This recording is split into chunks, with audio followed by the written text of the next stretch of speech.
I'll be talking about today is nourishing cows for optimal reproductive performance. And just as an introduction, if we look at what happened in the cow that we're working with, initially we started with animals that were producing less milk than today's, and as years go on, milk production has increased. But at the same time, calving interval, which is a reflection of the reproductive efficiency of the herd, has also increased, which means that reproductive performance of today's cow is worse than it used to be before when milk production was lower. That has led to some researchers to speculate that maybe what we have been doing with cows, as we're selecting for more milk production, we've also been selecting for cows that reproduce worse. However, there's a couple of pieces of evidence that demonstrate that that's not really the case. The first evidence is heifers. If we look at conception rates of heifers today, it's about 65%, 60% at first insemination. It's exactly the same figure that we will be seeing in the books or in the literature in the 70s or even in the 80s. Okay? And if we had damaged genetics, the cow genetics is the same as the heifer genetics. So if reproduction have been worsened by genetic selection, our heifers would do worse today than they did before. And that's not the case. The second piece of evidence is that heritability of reproduction or reproductive traits is very difficult, or is very low. So if I want to make an improvement in reproduction or even damage in reproduction through genetics, I'm going to have a hard time. Okay? It's not a trait that goes into the following generations easily. So clearly, the reason for poor reproductive performance is more physiological than genetic. It's the environment. Okay? What are the consequences of poor reproductive performance? Why are all here together and thinking about reproduction and trying to improve it? Well, it decreases milk production as a herd level because our days in milk increase. And it also decreases the number of calves that we produce every year. So we make the producer's life a bit harder to keep their status quo of the herd.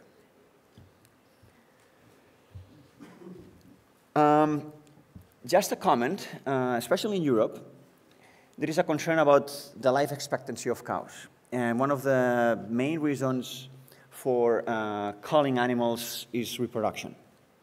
And there is this perception that we've been selecting or dealing with an animal that is stressed and the welfare is not good. And we always look at how many lactations our cows do.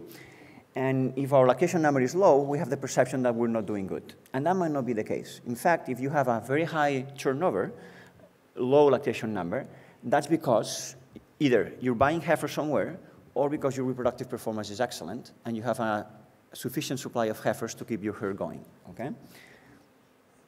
Nevertheless, we need to keep in mind that for the herd to go well and the cows to be profitable, we need at least to finish the first lactation. And that's where we're failing, actually. We have about 15 to 20% of what I call failures. About 15 to 20% of the heifers, first calvers, they do not finish the first lactation. That's a much major concern than the actual lactation number of our herd.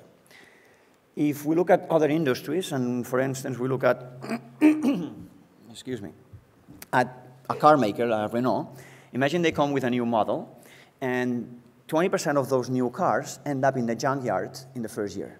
That would be a total disaster for Renault, and probably Renault would be out of business.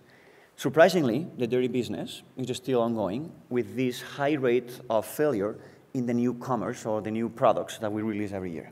So that's something that we really need to work on, and I'll talk about this later in the afternoon when we talk about heifers. Okay, before we go into the topic of nutrition and reproduction, we need to bear in mind that the failure or the reproductive failure of cows is not really that they don't become pregnant. It's that they don't sustain pregnancy. Cows actually become pregnant, but they have a high mortality rate in the early stages of that embryo development. Approximately about 40% of the early embryos die in mid-lactation cows, so cows are producing moderate amounts of milk, but that figure goes up to 56% in animals that are producing lots of milk. So the more milk the cow produces, the more stress is the metabolism of that animal, and the more compromised the reproduction is. Thank you, Pedro.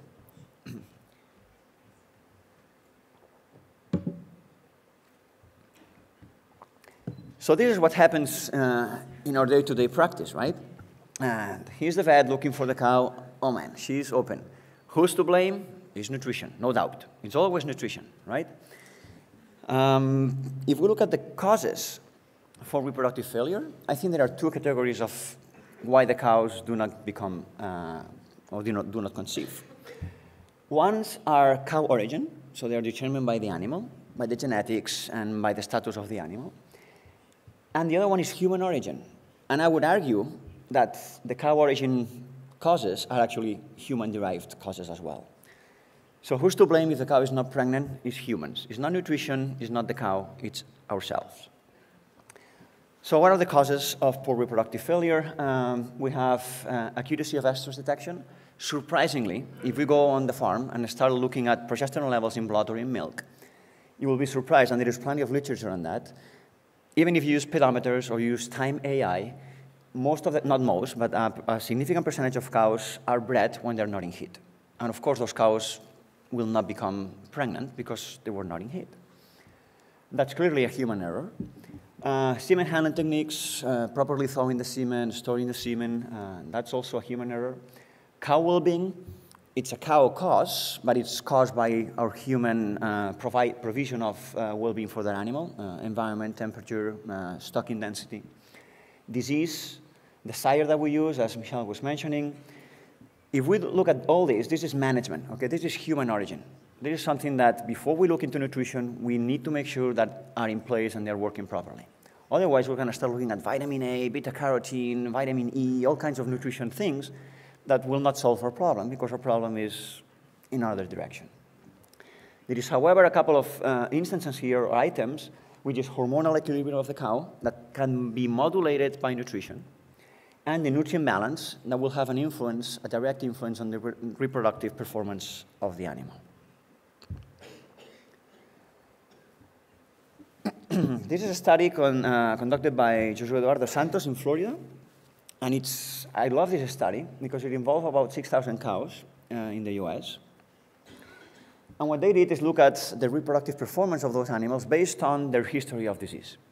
And what happened is that if you look at healthy cows, cows that calved and had no problems after calving, they had a pregnancy rate of 51.4% with a pregnancy loss, of 9%. Who would not love to have these figures in their herds? A 50% conception rate in the cows, we would not be in this room talking about reproduction, right? It's an excellent figure. Which also demonstrates that if we do a good job with our cows, so in other words, if our cows do not become sick after calving, our reproduction would be just great. 50% pregnancy rate is excellent. Now, what happens when we have one case of disease? Well, it becomes 43%. So now things start to look a bit gray, with a 14% pregnancy loss.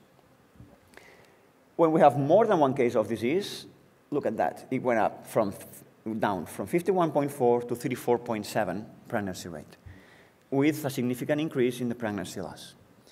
So depending on the disease and the number of disease that the cow has after calving, we're going to compromise at different levels the reproductive ability of that animal.